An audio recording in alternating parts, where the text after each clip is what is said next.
Mga friends, hindi nagyaya yung asawa ko magkape, oh. Kaya lang mag-isa. Yung ano niya, oh. Kapares ng kape, balinghoy.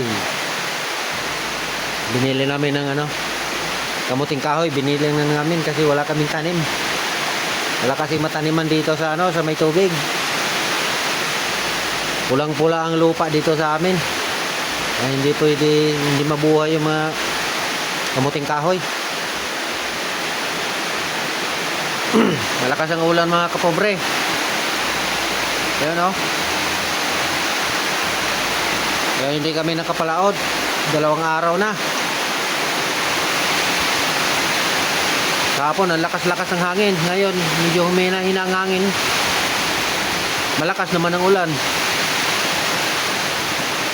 Naglinis lang ako ng bangka ko kahapon. Ngayon pag tumigil itong ulan,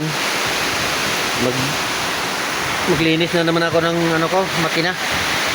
Mamaya pag tumigil yung ulan. Sobrang lakas ng ulan. Kaya dito lang kami nakatambay sa bahay. Kasama ko yung asawa ko. Ito, maganda yung asawa ko.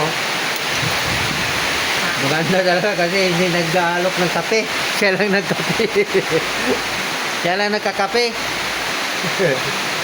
Hindi, biro lang. Nakatapos ako nagkape kanina pa. Tanghali na kasi ito bumangon. Oo, kanina pa ako 4:00 bumangon. Nasanay na talaga ako bumangon ng maaga.